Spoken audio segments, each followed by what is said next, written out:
Kada sam prvi put gledao Naruta, nisam baš toliko volio Jiraiyu. On mi se činio kao klasični, površinski, perverzni lik koji samo služi za komediju. Zbog toga nisam uopšte obraćao pažnju na njegovu priču. Međutim, kada sam opet pogledao Naruta, primijetio sam koliko je Jiraiya zapravo zanimljiv i tragičan lik. Cilj ovog videa jeste da vas detaljno upoznam sa jako zanimljivom pričom ovog lika i mogu vam garantovati da dosta toga niste znali o Jiraiyi. Čak ću na samom kraju videa napokon odgovoriti na jedno jako bitno pitanje na koje još niko na čitavom svijetu nije odgovorio vezano za Jiraiyu, pa nemojte da propustite taj dio. Ali prije toga želim da vas uputim da posjetite Dattebayo Shop u kojem možete da kupite razne anime proizvode kao što su ovi koje vidite na ekranu. Link njihovog shopa će biti prvi link u opisu ovog videa, pa ih obavezno posjetite. I također će u opisu ovog videa biti i link za njihov TikTok kanal, pa ih i tu možete zapratiti. Jiraiya je učitelj Naruta Uzumakija i svjetski poznati pisac, koji je Naruta oblikovao da postane onakav čovjek kakvog ga danas poznajemo. Jiraiyu smo prvi put tek upoznali u drugoj polovini prvog dijela Naruta, ali njegova priča započinje daleko prije početka Naruta. Za početak ćemo vidjeti kakav je to Jiraiya bio čovjek kada je bio u Narutovim godinama.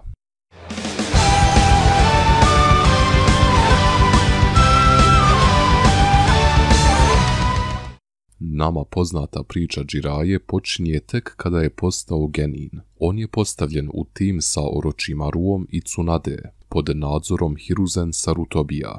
Čuveni test sa zvoncem ovdje u stvari započinje. Hiruzen je svojim gladnim učenicima dao zadatak da urade sve što mogu da uhvate zvonce koje on drži, a oni koji ne uspiju će morati gledati Hiruzena kako jede pred njima ili eventualno i druge koji uhvate zvonce.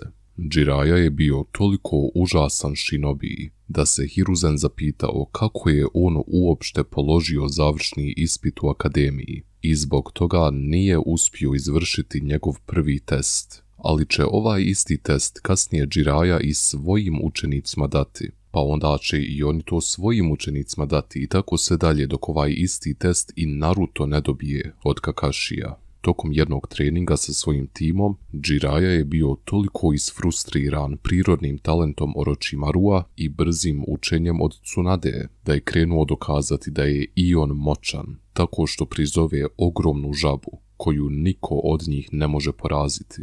Jiraiya je viđao kako Hiruzen veoma jednostavno priziva majmune i mislio je da može samo tako jednostavno imitirati njegove pokrete i prizvati žabu. Međutim, on zapravo nije znao kako tehnika prizivanja radi i nije znao da prvo mora imati ugovor sa nekom životinjom. Jiraiya uradi sve kao što je Hiruzen radio, udari dlanom od zemlju, ali ništa se ne desi.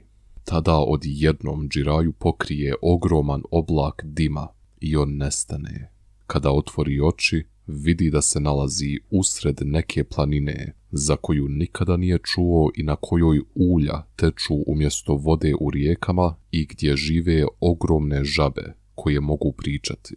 Došao je na Mont Myoboku. Nakon što su mu žabe objasnile šta se zapravo desilo, on je napravio ugovor sa jednom malom žabicom koja se zove Gamabunta i vratio se tom istom tehnikom nazad u Konohu. Jiraiya je napokon otkrio stil borbe po kojem se može istaći i od Tsunade i od Orochimarua.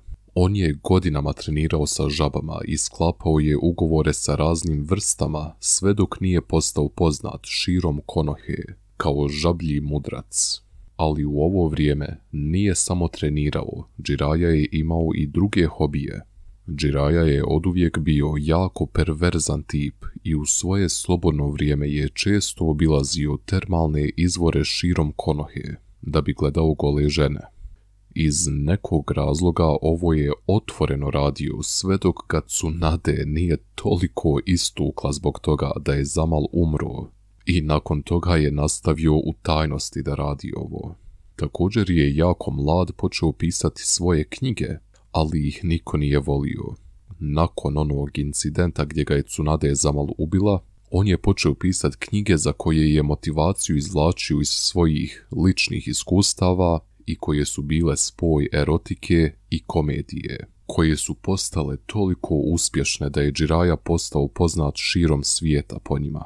Toliko su njemu ove knjige uspješne bile da mu je, da ga citiram, knjiga čekova bila puna nula i zbog toga se više nije morao brinuti o novcu. Dok je trenirao sa žabama na Mont Myoboku, Jiraiya je dobio čast da upozna kralja žaba, koji mu je izrekao jako bitno proročanstvo. Rekao mu je da će putovati svijetom i da će tokom tog putovanja upoznati takozvano dijete proročanstva, koje će Jiraiya morati spremiti za njegov zadatak, a to je da spasi ovaj svijet od zla. Ubrzo nakon toga Jiraiya je dobio svoj prvi tim genina. To su bili Minato Namikaze, Narutov otac i još dvoje djece o kojima ništa ne znamo. Gledajući isključivo samo izgled jednog ovog djeteta, mnogi na internetu vjeruju da je ovo zapravo bio Teuchi i Chiraku, ali to su samo neka nagađanja. Što je više trenirao sa Minatom, sve je više vjerovao da je on dijete proročanstva, ali nažalost Jiraiya nije dobio priliku da dalje ispituje Minata po tom pitanju, jer je ubrzo poslan na ratište.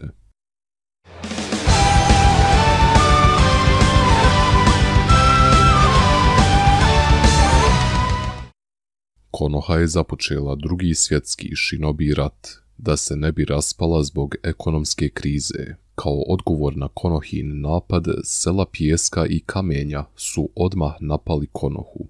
Tokom ovog rata su se istakla 3 zaista talentovana komandira, a to su Sakumo Hatake, Orochimaru i fokus ovog videa Jiraiya. S obzirom na to da 100% znamo da su se Sakumo i Tsunade borili u selu pijeska, vjerujem da su Jiraiya i Orochimaru bili poslani zato u selo kamenja, tačnije u male državice na granici sa selom kamenja. Obojica su postavljeni kao komandiri u po jednoj diviziji vojske Konohe i vratili su se nazad u Konohu kao heroji rata.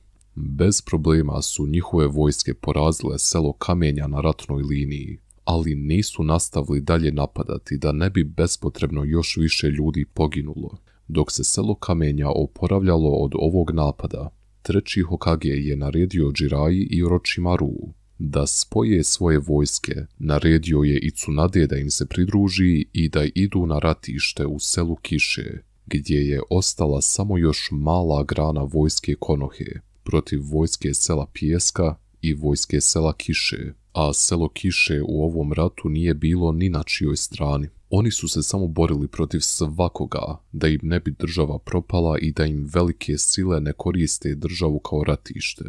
Dok su Jiraiya, Orochimaru i Tsunade i njihova vojska stigli u selo Kiše, već su svi bili mrtvi. Nastupila je užasno teška i krvava bitka tokom koje je pobijen apsolutno svaki vojnik pod vodstvom Jiraiye i Orochimarua. I jedini koji su na kraju ostali živi su Jiraiya, Orochimaru i Tsunade, jer su komandiri i liječnik bezazleni bez njihove vojske i jer su svakako ostali bez čakre, Hanzo je odlučio da poštedi njih troje. On je primijetio koliko su oni zapravo talentovani, iako su sve troje tek samo možda u njihovim 20. godinama.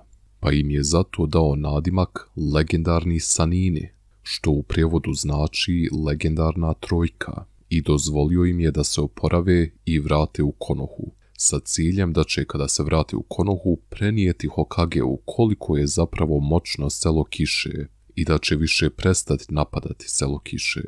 Dok su se oporavljali, njima su prišla 3 siročeta i tražili su pomoć od njih. Orochimaru je odlučio da ubije tu djecu na licu mjesta kako se ne bi više morala patiti, ali je Jiraiya predložio jedno malo bolje rješenje.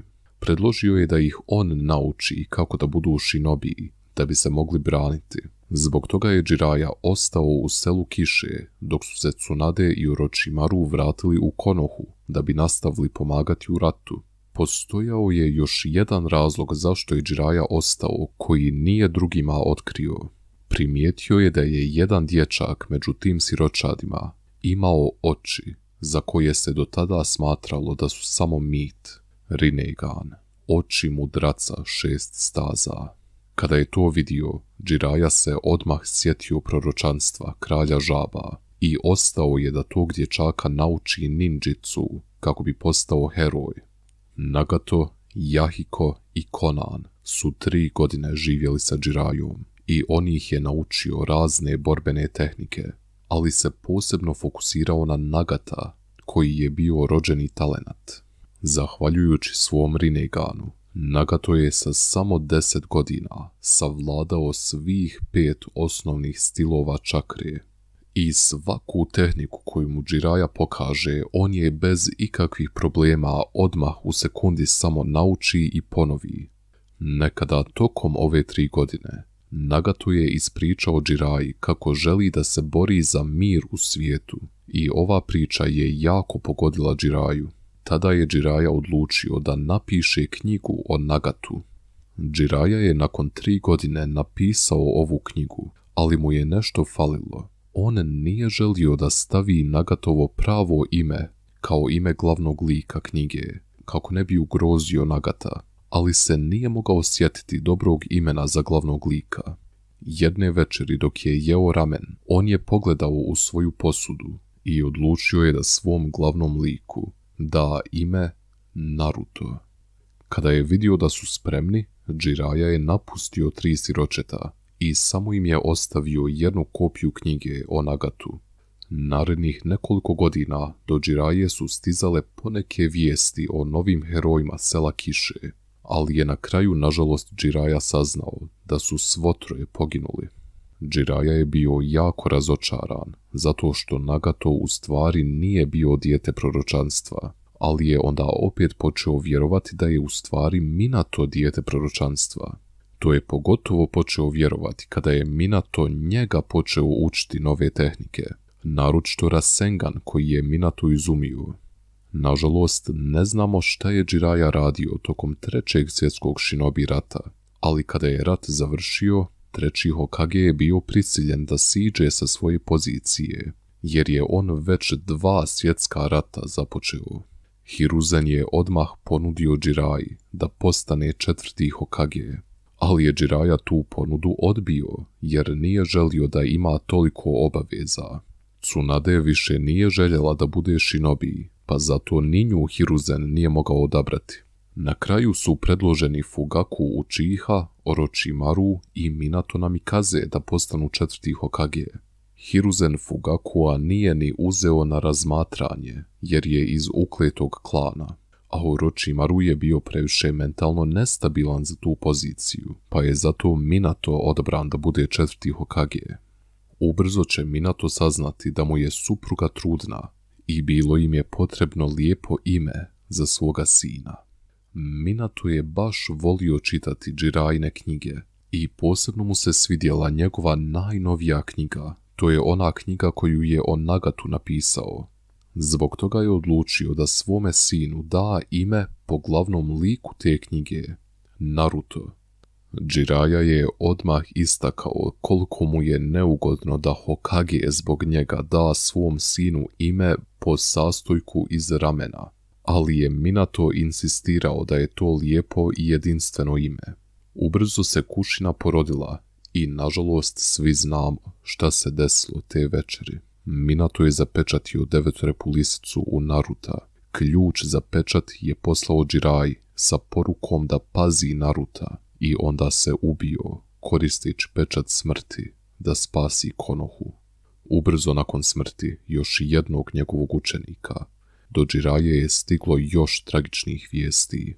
Orochimaru je potpuno pukao. Otkriven je njegov laboratorij u kojem je eksperimentisao na živim ljudima i pobjegao je zauvijek iz Konohe kao odbjegli shinobi. Ne znavši više šta da radi, Jiraiya je također napustio Konohu u potrazi za Orochimaruom, u nadi da ga može vratiti u Konohu. Hiruzen je opet želio da postavi Jiraiyu kao Hokagea nakon smrti Minata, ali Jiraiji je bilo mnogo bitnije da sazna šta se Orochimaru desilo. Zbog toga nije više bio apsolutno niko u Konohi ko bi mogao postati 5. Hokage, pa se zato Hiruzen vratio na svoju staru poziciju. Jiraiya je narednih 20 godina pratio svaki trag Orochimarua, ali nažalost nije nikada mogao da dođe do njega.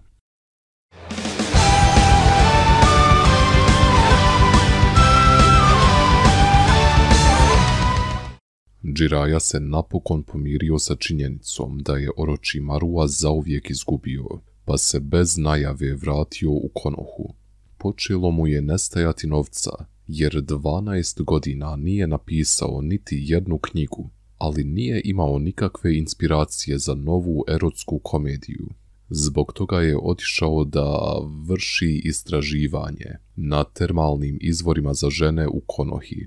Čistom igrom slučaja tu je po prvi put upoznao Naruta Uzumakija, ali ga isprva nije prepoznao.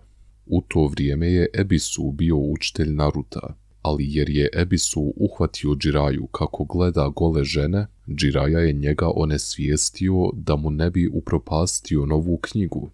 Jer je zbog toga sada Naruto ostao bez učitelja, Jiraiya je prisiljen da pazi tog dječaka dok se Ebisu ne oporavi. Tada je tek Jiraiya primijetio da je Naruto Jinchuriki i da je on zapravo Minatov sin. Shvativši da ga je sudbina dovela da ispuni obećanje Minatu, Jiraiya je odmah otišao do Hokagea da zatraži dozvolu da trenira Naruta, na što je Hiruzen pristao. Ubrzo se nastavljaju Chunin ispiti i Orochimaru napadne Konohu. Jiraiya krene da pomogne 3. Hokageu, ali je prekasno došao. Kada je stigao, samo je mogao gledati kako mu učitelj leži mrtav na podu. Jiraiya nije imao obraza da ide na sahranu svom učitelju, jer se osjećao krivim za njegovo ubistvo. Vjerovao da je mogao spriječiti taj napad, da je samo još mjesec dana nastavio pratiti Orochimarua, a jer je baš tad odustao, najbolji prijatelj mu je hladnokrvno ubio jedinu preostalu dragu osobu u Konohi.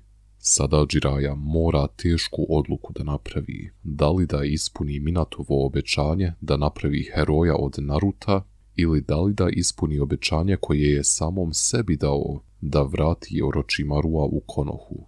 Prije nego što je mogao odlučiti, vijeće Konohe je sazvalo hitan sastanak na kojem je Jiraiya bio pozvan da prisustvuje.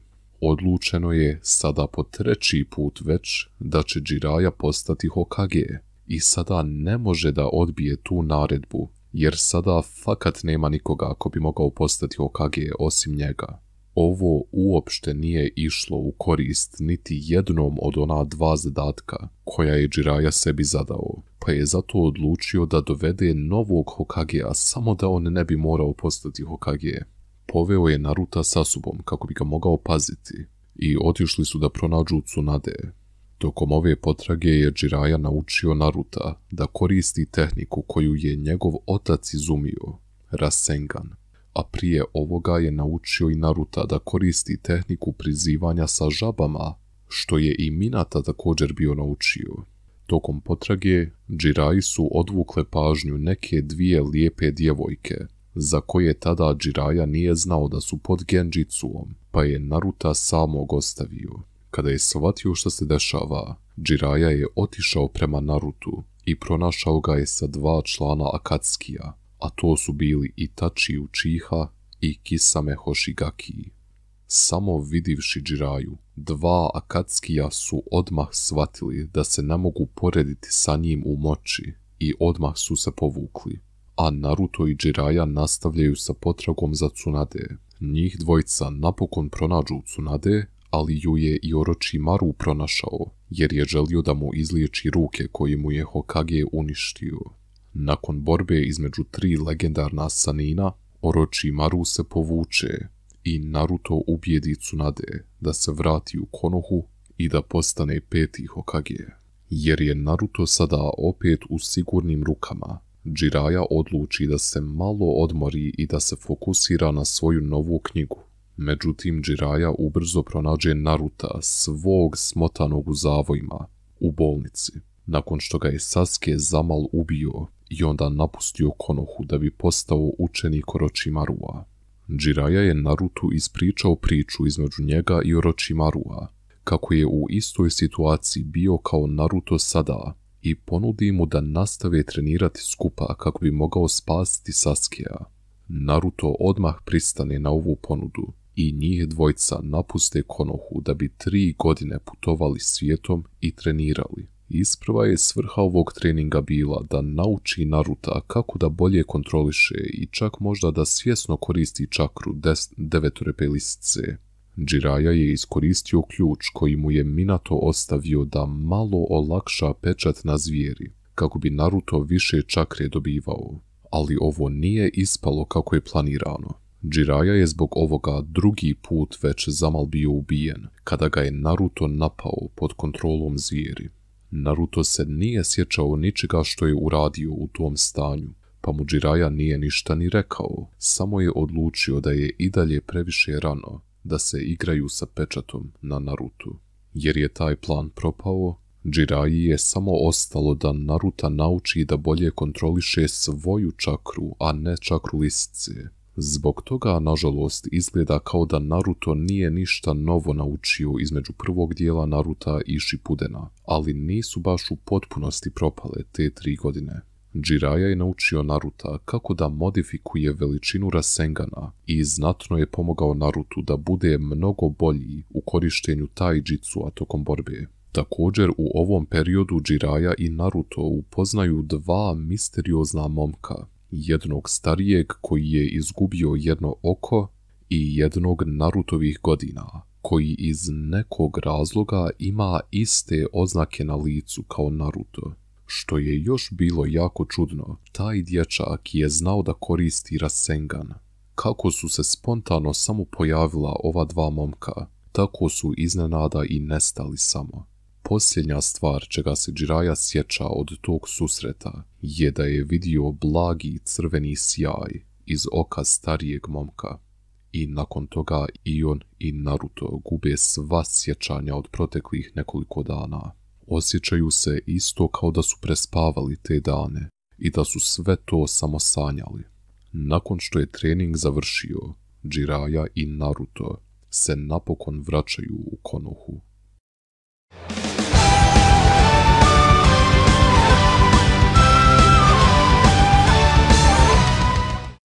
Kada su se vratili u Konohu, Jiraiya je dao Narutu svoju novu knjigu i poslao ga je nazad Kakashiju, a on je imao jedan jako bitan zadatak. Odmah je opet napustio Konohu i otišao je da sazna gdje se krije lider Akatsukija.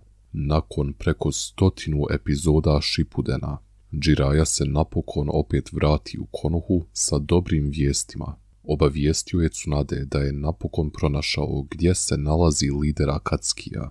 Međutim, loša vijest oko toga je to što se nalazi u selu Kiše, u kojem i dalje traje državni rat i u koji ne smije niko iz 5 velikih sela ući. Tsunade nije imala nikakvih opcija. Jedino što je mogla uraditi jeste da pošalje samo jednog špijuna u selo Kiše, koji će se morati suočiti sa najmoćnijim živim čovjekom za kojeg se tada znalo. U Konohi su postojale samo 2 osobe koje bi se znale snaći po selu Kiše pod tim pritiskom, Tsunade i Jiraiya. Jer je Tsunade Hokage, ona ne smije da napusti svoju državu. Zbog toga nije ostala niti jedna druga opcija, nego da Jiraiya sam ode otkriti identitet lidera Akatsukija. Tsunade je u suzama Jiraiyi dala ovu misiju, jer je znala da je nemoguće da se vrati živ. Znala je da svog jedinog preostalog prijatelja šalje da bude ubijen. Jiraiya je sa osmijehom prihvatio ovu misiju, jer je znao da je to za dobrobit čitavog svijeta, i napustio je Konohu. Kada je stigao u selo Kiše, saznao je 2 stvari. Prvo, da niko zapravo ne zna pravo ime lidera, da ga svi samo zovu pod lažnim imenom Pain, što znači bol u prijevodu. i da je on božansko biće u selu Kiše. Druga stvar koju je saznao je da je državni rat u selu Kiše u stvari davno završio i da je Pain sam ubio Hanza. Ova vijest je jako potresla Jiraiyu. Shvatio je da će se morati suočiti sa čovjekom koji je sam ubio čovjeka za kojeg je Jiraiya mislio da je nespriječiv. Shvativši kakva ga sudbina dočekuje, Jiraiya je odvojio od sebe ključ za Narutov pečat i poslao ga je nazad u Konohu. Ubrzo nakon toga Jiraiyu je napao Painov anđeo, kojeg je Jiraiya u trenu prepoznao. To je bila Konan, dijete koje je Jiraiya naučio sve što zna. Nakon toga je pogledao još jednog napadača i iako mu lice nije bilo poznato, on je shvatio da je to Nagato jer ima Rinnegan. Jiraiya je prisiljen da iskoristi svoju najmoćniju tehniku koju nažalost nikada nije mogao da savlada, Sage Mode. Nastupi žestoka borba između 6 ljudi sa Rinneganom plus Konan protiv samog Jiraiye. Kako je borba tekla, Jiraiya je počeo primjećivati da mu je svaka osoba sa Rinneganom poznata. To su sve ljudi koje je on upoznao dok je putovao svijetom, ali su oni svi već davno bili ubijeni, pa mu nije bilo jasno kako je moguće da sada opet stoje ispred njega. Ovo jezivo otkriće ga je na tren potreslo i Jiraiya se zaledio u strahu. U tom trenu Pain bez ikakve milosti uhvati Jiraiyu za vrat i iščupa mu grlo, dok ga sa leđa ostali probodu sa šipkama napravljenim od čiste čakre. Jiraiya je ostao paraliziran, nepokretan na podu. Iskoristio je posljednju svoju snagu da ureže šifriranu poruku na leđa jedne svoje žabe, koja sadrži sve informacije o Painu, i poslao ju je u Konohu.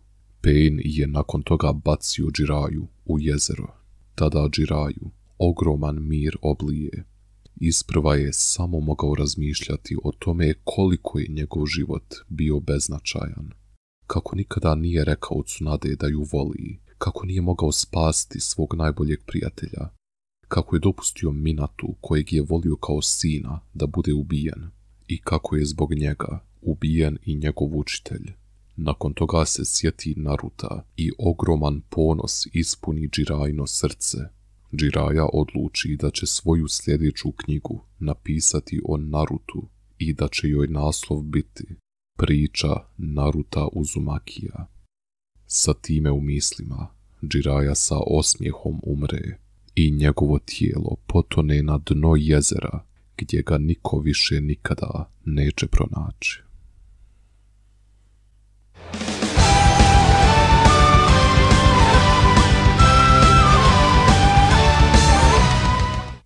I sada prelazimo na Boruta, gdje možemo zaboraviti sve što sam u prošlom poglavlju rekao, jer je Jiraiya ipak živ. Šala sa strane, Jiraiya jeste na neki način živ, ali to nije baš onaj Jiraiya kojeg svi znamo. Amado, koji je bio glavni naučnik u Kara organizaciji, je koristeći DNK od Jiraiye napravio identičnog klona njega. Ovo nije bio klon od čakre kao što su česti u Naruto svijetu. Ovo je bio pravi, živi klon kao u našem svijetu. Amado je ovom klonu dao ime Kashin Koji. Kao i pravi klonovi kod nas, Koji ima potpuno identično tijelo kao Jiraiya i ima sve njegove fizičke karakteristike i sposobnosti, ali je opet svoja zasebna osoba koja je pod drugim uvjetima odrasla i koja ima samo svoja sjećanja, a ne Jiraiina. Zbog toga Koji ima istu inteligenciju i kognitivne sposobnosti kao Jiraiya, ali nema nikakve njegove navike ili težnje koje je Jiraiya tokom svog života razvio, jer njih dvojica nisu odrasli u istim uvjetima. Također je Koji mnogo smireniji od Jiraiye i pažljivo razmisli o svakom svom koraku, za razliku od Jiraiye koji često zna biti mnogo spontan. Jer je genetska kopija Jiraiye, Kodžiju je bilo izuzetno lagano naučiti sve tehnike koje je Jiraiya savladao. To su tehnike prizivanja žaba, Rasengan i čak savršeni žablji Sage Mode, koji ni Jiraiya nije mogao usavršiti. Kodži je mogao naučiti koristiti savršeni Sage Mode jer, kao što sam rekao, on je mnogo više smiren nego što je Jiraiya bio i mnogo mu je lakše bilo meditirati. Sada ću da pokušam odgovoriti na pitanje na koje još niko na čitavom svijetu nije odgovorio. Kako je Amado mogao pronaći toliko Jiraiinog DNK da stvori savršenog klona njega? A ni Kabuto ni Orochimaru nisu mogli pronaći ni trun njegovog DNK za tehniku reanimacije. Jiraiino tijelo je na dnu veoma dubokog jezera usred države u koju niko ne smije niti ući, niti izaći iz nje. Međutim, nije Jiraiino čitavo tijelo ispod jezera. Nemojmo zaboraviti da je tokom borbe protiv Paina, Pain otkinuo čitavu jednu Jiraiinu ruku, koju nikada više nismo vidjeli. Sada, kada imamo izvor DNK, kako je moguće da je Amado došao do ove ruke, a Kabuto i Orochimaru nisu mogli? Kako je Amado uopšte uspio ući u selo Kiše ako nije Shinobi? Ja zapravo mislim da je Amado već bio u selu Kiše kada se Jiraiya borio protiv Paina i čak daleko prije toga da je došao u selo Kiše. Čak vjerujem da je Amado radio za Nagata u tom vremenu. Zvuči sada kao da samo izmišljam stvari, ali ne. Da vidimo zašto u stvari ovo mislim. Pogledajmo kako Amado u Borutu čuva svoja stvorenja. U ogromnim kapsulama. U čitavom Narutu i Borutu nismo nikada vidjeli ništa slično ovome. Osim samo jednom. Pogledajmo kako Nagato čuva svoje Painove. U istim tim kapsulama. Jedina je razlika u tome što su one u Borutu tehnološki naprednije kao i sva tehnologija između Naruta i Boruta. Amado je poznat po tome što zna modifikovati tuđa tijela kao niko drugi na svijetu. Zbog toga vjerujem da je on taj koji je za Nagata modifikovao tijela Jiraiinih prijatelja, tako da ne truhnu i ne raspadnu se, iako su mrtvi već najmanje 10 godina, ako ne i više. I također, pogledajmo kako su u njih postavljeni čakra resiveri. Obito je u svoje leševe samo na random mjesta zakovao ove resivere. Ali ako pogledamo Paina, možemo veoma lako primijetiti da su oni toliko hirurški precizno postavljeni, da ujedno estetski fino izgledaju, a ujedno i služe svoju funkciju. Opet, jedina osoba za koju znamo da može ovako modifikovati nečije tijelo je Amado. Kako je tehnologija nastavljala da napreduje, tako su i Amadove modifikacije. Nakon najmanje 10 godina izučavanja u selu Kiše, Amado je naučio klonirati ljude. Koristeći Jiraiinu ruku koju mu je vjerovatno Konan donijela, on je napravio genetsku kopiju Jiraiye, koju će odgajati kao svoga sina sa samo jednim ciljem, da ubije Jigena, lidera organizacije mnogo opasnije od Akatsukiya, za koju je Amado prisiljen da radi nakon smrti Paina. U stvari, mi i ne znamo kada je Amado postao član Kare, ali znamo da je Jigen živio hiljadama godina i da je Kara u nekom obliku postojala još i u Narutu. Moguće je čak da je Amado istovremeno radio i za Akatsuki i u tajnosti za Karu, ali to sada iskreno nije ni bitno. Koristeći legende o Jiraiyi i Painov izvještaj, Amado je narednih 20 godina učio svoga sina da koristi sve Jiraiine tehnike i kasnije je postao zvanični član Kara organizacije, uz još jedno Amadovo, hajmo reći, stvorenje. Kao i svaki član Kare, Koji je na svom licu dobio tetovažu nekog rimskog broja. Dobio je tetovažu broja 2, tako da izgleda isto kao oznake na Jiraiinom licu. Sada, ako Koji u Borutu ima samo možda oko 20 godina, zašto izgleda mnogo stariji? To je zato što je Jiraiina prirodna boja kose bijela. Takvu kosu je imao čak i kao dijete. Nije mu sjeda kosa, nego je samo prirodno te boje. Koji također ne brije svoju bradu za razliku od Jiraye, pa zato i zbog toga izgleda mnogo stariji nego što jeste. Nažalost, ne znamo ništa više o Kojiju. Kada je napokon došlo vrijeme da ubije Jigena, on nažalost nije bio dovoljno moćan, pa se morao povući. I nismo ga nikada više vidjeli, barem u vremenu kada je ovaj video snimljen. Naruto sada zna da je Koji klon njegovog učitelja. I iskreno jedva čekam da vidim interakciju između Naruta i njegovog učitelja koji je sada mlađi od njega. Možda čak sudbina dovede i do toga da Naruto sada uči Jirayu kako da bude bolji shinobi. Ali ovo sada je samo nagađanje. Nadam se da ćemo ubrzo vidjeti još od Kojija. Hvala svima koji su ovaj video pregledali do kraja. Obavezno ostavite like ako vam se svidio ovaj video, ostavite dislike ako vam se nije svidio i nemojte se zaboraviti pretplatiti da ne biste propustili buduće videe. Također, ako ste u mogućnosti, možete mene lično direktno podržati preko donacija na Patreonu, za što imate link u opisu ovog videa. I također, ako imate ikakvih pitanja ili preporuka za buduće videe, ostavite ih u komentarima.